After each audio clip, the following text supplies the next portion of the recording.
चला याचबद्दल खरं तर आज आपण चर्चा करणार आहोत. मान्यवर पाहुणे या चर्चेत माझ्याबरोबर सहभागी होत आहेत. विनोद वाघ जे आहेत मेहबूबजी ते आपल्याबरोबर या चर्चेमध्ये सहभागी झाले. विनोद भाऊ, मी वाट बघत होतो. खरं तर पहिला प्रश्न मला आपल्यालाच विचारायचा होता, कारण आपल्याच नेत्यांनी हा आरोप केलेला आहे.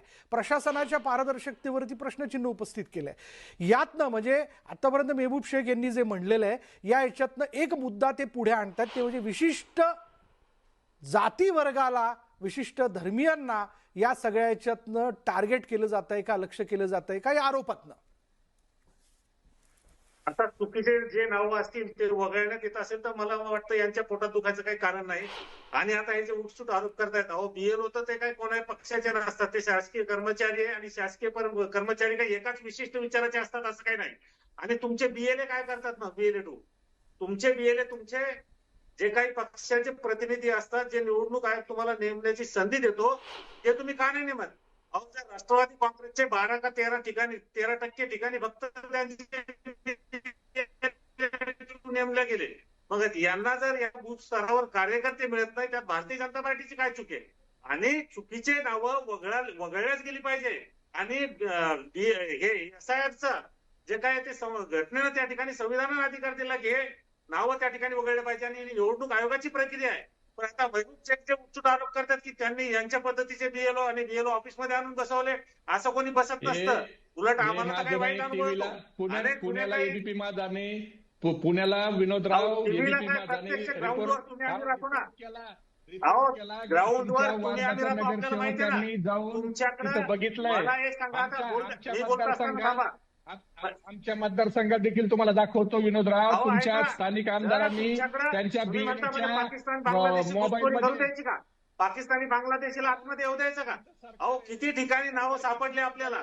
आणि याच्यात विशिष्ट समाजाचे असं काही नाही, त्यात अनेक प्रत्येक जाती धर्माचे नावं ते चुकीच्या पद्धतीने असतील, ते दुबार असतील, ते त्या ठिकाणी वगळले जाते. तुम्ही फक्त तुमच्यावर पाकिस्तानी बांगलादेशचा एवढा पुढचा का दाखवतो?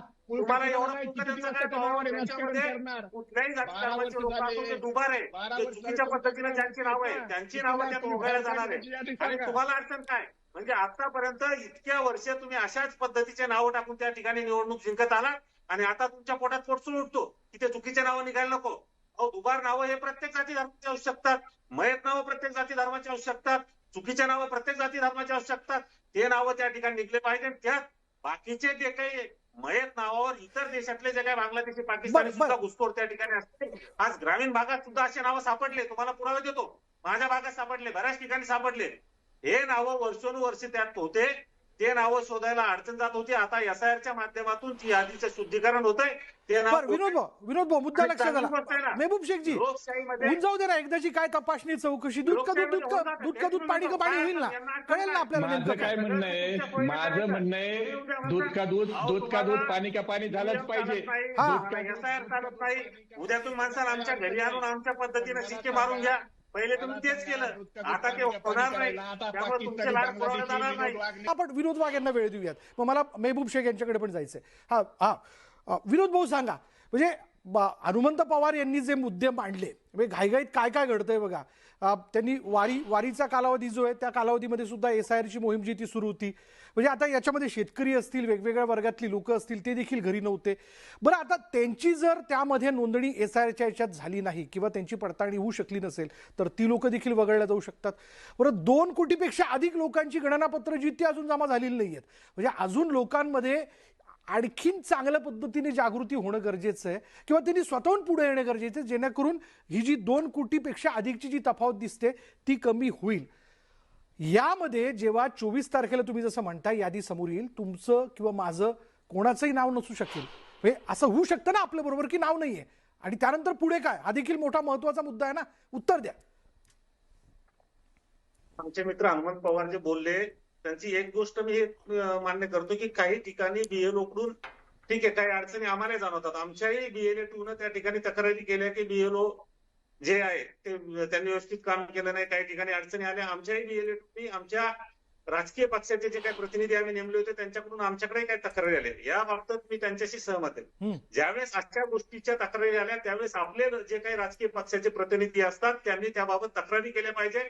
आम्ही काही सत्तेमध्ये म्हणून घरी बसलो नाही, चुपचाप बसलो नाही. आम्ही त्या ठिकाणचे जे काही अधिकारी असतील त्यांच्याकडे तक्रारी केल्या, अशा पद्धतीच्या तुमच्या डीएलओच्या तक्रारी येत आहेत, ते आपण त्या ठिकाणी निपटवल्या पाहिजे. त्यामुळं या प्रक्रियेला संपूर्णपणे दोष देता येत नाही, परंतु ज्या काही बारीक सारीक चुक्या असतील, अडीअडचणी असतील, येतात डीएलओ कडून येतात. मी सांगतो स्वतः, कारण काही डीएलओ तर जसं मी सांगितलं त्यांची विचारधारा अलग अलग असते. तिथं काही मुद्दाम करतात, काही चुकीनं करतात, वेगवेगळ्या पद्धतीच्या आहे. आम्हाला त्याच्या अनुभव आले आमच्या भागात बऱ्याच ठिकाणी. परंतु त्यांना सुधरून आपले जे आपण डीएलएफ त्या ठिकाणी नेमतो त्यांचं ते काम आहे, कारण तो त्या बूथवरचा प्रतिनिधी असतो. त्याला त्या बूथवरचे सगळे जवळपासचे 1000-1100 जे काय आपला तिथला मतदाराचा आकडा एका बूथवरचा असतो तो त्याला माहित असतो. त्याचे चेहरे माहित असतात, त्याचे नाव माहित असतात, त्याची सगळी माहिती त्या आपल्या प्रतिनिधीकडे असते आणि त्या प्रतिनिधीनं ती माहिती घेऊन त्या ठिकाणी त्याचं काम जर केलं तर त्या डीएलओवर वचक राहतो. पण शेवटी आपण ही प्रक्रियाच राबू नये किंवा प्रक्रिया चुकीची पूर्णच असं आपण म्हणू शकत नाही. आहे ना, म्हणजे दोष आहेत ना, त्यामध्ये दोष आहेत ना विनोद वाघजी, दोष हे तुम्ही मान्य करता ना? नाही, मी सांगतो कसा दोष ते सांगतो ना. नाही, पण आता आपण ती पण मग दोष प्रक्रिया असतील समस्या असतील तर घाई का? घाई का? ऐका, मी घाई नाही म्हणत नाही. मी म्हणतो की पण त्याला आपण एकदम ते करूच नका असं म्हणू शकत नाही, कारण संविधानाच्या भाग 15 मध्ये 324, 25, 26, 17 या सगळ्या याच्यानुसार घटनेमध्ये त्याची तरतूद आहे. त्यानुसार निवडणूक आयोग काम करतं.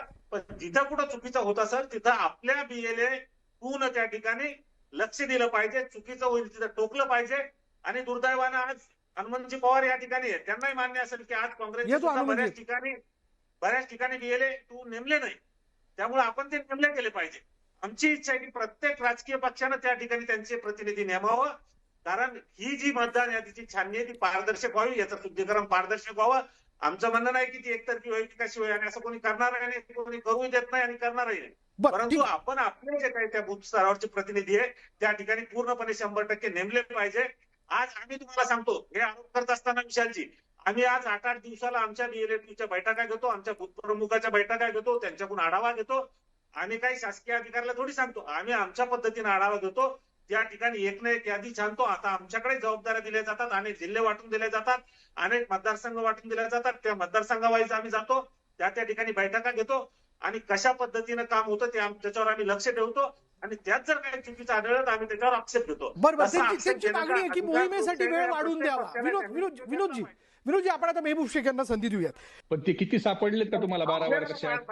आणि 12 वर्षात आम्हाला नाही पपूळ काय येतो, कुठं बोलू नका. आम्ही हाकललेच पाहिजे ना. त्याच्याबद्दल तुम्ही कशाला पाकिस्तान बांगलादेशाबद्दल एवढं लावून घेता? अरे हाकला ना, कोण म्हणलं तुम्हाला हाकलू नका? ऐका नाही, हाकला म्हणतोय आम्ही तुम्हाला. अरे आम्ही तुम्हाला हाकला म्हणतोय ना, तुम्हाला त्याच्याशिवाय करमत नाही. तुम्ही हाकला अगोदर. आणि 12 वर्षात किती हाकले ते सांगा. 12 वर्षात किती हाकले हे सांगा. अरे हाकला म्हणतोय ना आम्ही. अरे तुम्हाला हाकलाच म्हणतोय आम्ही, तुम्हाला हाकलाच म्हणतोय. तुम्हाला हाकला कोण म्हणत नाही, हाकला. आणि किती 12 वर्ष सापडले ते जरा वर्ष झाले. 12 वर्ष तुमचा गृहमंत्री, तुमचे पंतप्रधान आहेत, त्यांनी किती लोक शोधले, किती हाकलले हे पण सांगा. आम्हाला आनंद आहे त्याच्यात हाकललेला. आमचं काही म्हणणं नाही, राजकारण करणं आमरून चोरी झाली म्हणून त्यांनी बोंबलायचं. जिथं चुकीचं होतं तिथं आक्षेप घेतो. तुम्ही घ्या ना, तुम्हाला कोण नाही म्हणतं. तुम्हाला कोण का निवडणूक आयोगाकडे जाऊ नका, तक्रार करू नका. तुमचे नाहीत का? ही सोमय्या तुमचे नाहीत का? मला एक सांगा, अहो तुम्ही काय बोलताय? त्यांनी मला प्रश्न काय विचारलाय? आता मी ह्याच मुद्द्याला घेऊन, विनोद भाऊ तुम्ही उत्तर द्या या विषयाला घेऊन. पण महत्वाचा मुद्दा हनुमंत पवार यांनी मांडला की 2,07,00,000 मतदारांची नावं वगळली जाण्याची भीती निर्माण झालेली आहे. आपण लोकशाहीने आपल्याला जो मूलभूत अधिकार दिलाय, घटनेने जो आपल्याला मूलभूत अधिकार दिलाय, यापासून ही संख्या वंचित राहू शकते. सत्ताधारी पक्ष म्हणून ते वंचित राहू नयेत यासाठी पुढाकार घेऊन काम करणं गरजेचं आहे. तुमची काय भूमिका असणार आहे? मी या ठिकाणी सांगतो, आता मी त्यांचं एक करेक्शन करतो हनुमंतजी पवार यांचं, की त्यांचं म्हणणं आहे की BLA-2 जर नेमले नाही तर मग काय कोणते नाव काढायचं का? बिलकुल नाही. BLA-2 नेमा नका नेमू, निवडणूक आयोग त्यांच्या पद्धतीने काम करा, पण त्यांच्यावर अंकुश ठेवण्यासाठीच आपण आपले प्रतिनिधी नेमा. आमचं तेच म्हणणं आहे, त्यांच्यावर लक्ष ठेवायसाठीच नेमा. ते नेमले नाही म्हणजे काय त्यांचं काम थांबणार अशातला भाग नाही, ते त्यांचं काम करणारच आहे.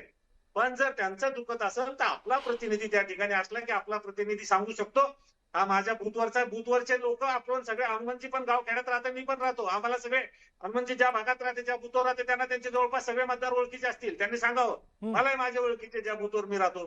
त्यामुळं माझ्या आता मी स्वतः जर त्या ठिकाणी प्रतिनिधी गेले ते जर प्रतिनिधी असले, असे जर आपले त्या ठिकाणी मतदार माहिती असले, प्रतिनिधी असले, याच्यासाठी आपण प्रतिनिधी ठेवा म्हणतो.